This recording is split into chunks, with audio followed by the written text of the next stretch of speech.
My name is Jack Rayner. I used to be a cop until the job broke me. Too many bodies, too many lies, too much silence. One rainy afternoon, while cleaning out my father's attic, I found an old leather bag, cracked, dusty, and forgotten. Inside it was a diary. But not just any diary. This one belonged to a man the world's nearly forgotten. Detective Voss. They called him a legend in hushed tones, a ghost who walked into impossible crimes and walked out with the truth. He didn't carry a badge. He carried answers. No records, no interviews, no glory, just these stories. Scrawled in his own hand, detailed, obsessive, brutal, beautiful. I've decided to read them to you, case by case, word for word, to honor the man behind the mysteries, and to understand how a mind like his saw the world.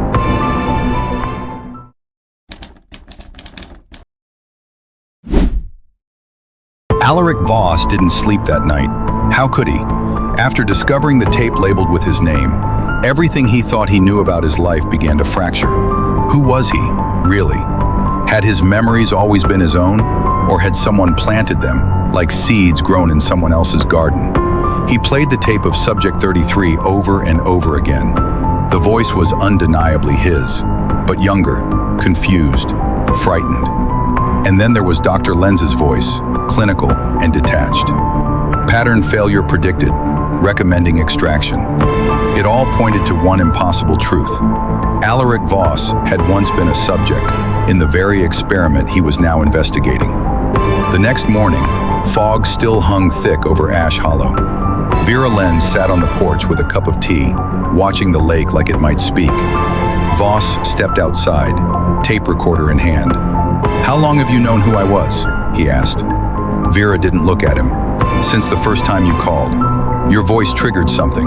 The project never really ended, Voss. It just went underground." She handed him a map, but it wasn't a normal map. It was circular, not linear, filled with strange coordinates and overlapping rings. "My mother called it a memory map," Vera explained. "Each point on the ring represents a place where one of the subjects experienced cross-memory intrusion. If you follow the pattern, it forms a loop, one that always comes back here."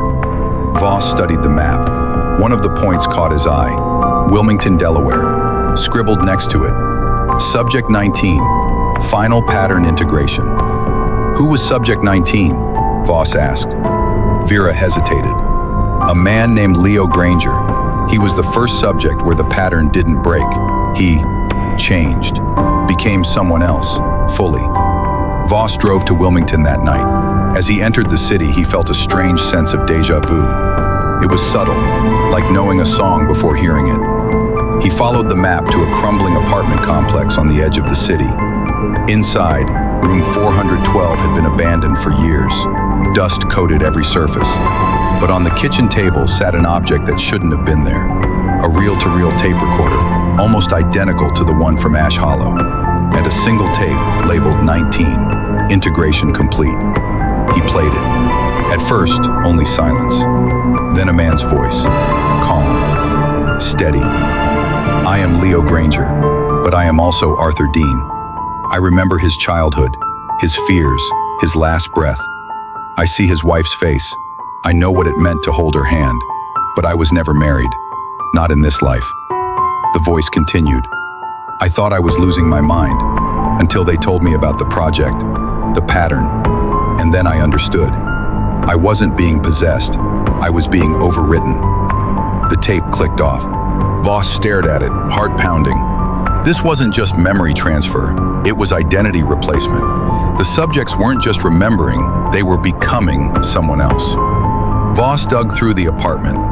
In the bedroom closet behind a false wall panel, he found boxes filled with journals. Granger's handwriting, steady and controlled at first, grew unstable by the end. One entry stood out. "The voices are getting louder. I no longer know if the thoughts are mine. I saw a man yesterday. He looked like me, exactly like me. But when I approached, he vanished, like a reflection that blinked before I did." Voss copied the entries, photographed every page. Back in his hotel room, he laid the map out again. If Wilmington was integration, what came after? Vera Lenz had marked one more location, a storage facility in Maryland, connected to something called Project Echo Vault. Voss drove there the next morning.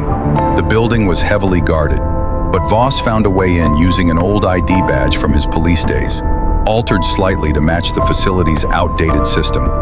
Inside, deep underground, he found what the notebooks had described.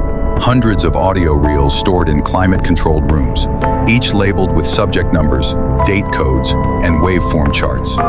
In the far corner, one reel stood out. Unlike the others, it had no number, just the word symphony. Voss took it, along with several others, and made his way to a safe location in DC, where he had access to old forensic audio equipment. When he played the symphony tape, what he heard chilled him to the bone. It wasn't music. It was a mix of voices, all overlapping. Men, women, children, speaking in dozens of languages, whispering, laughing, crying. Some voices said the same phrase again and again. I am awake. I remember. You are not you. Voss shut the machine off. He was shaking. This wasn't just science. This wasn't just memory experimentation. It was something more, something vast, something alive. He called Vera. Have you heard of symphony? He asked. She was silent for a long time. Then she whispered, that's what broke my mother. Back in Ash Hollow, Voss pressed Vera for more information. She said once the voices started blending, Vera explained, they became something new, a shared consciousness, composed entirely of memories, echoes of people long gone. But it started creating new memories, things that never happened, but felt real. It had no body, no mind, just patterns. And the project kept going? Voss asked. Officially, it ended in '85. Unofficially, it became Echo Vault. The goal wasn't to store memory. It was to build something from it. Something that could think, adapt, survive. They didn't want to preserve the past. They wanted to control the future. That night, Voss dreamed. In the dream, he was underwater, surrounded by shadows. Each shadow spoke in his voice, but told a different story. A life he hadn't lived, a love he hadn't lost, a war he hadn't fought. He woke gasping, heart pounding. He looked in the mirror and for the briefest moment, saw someone else's eyes.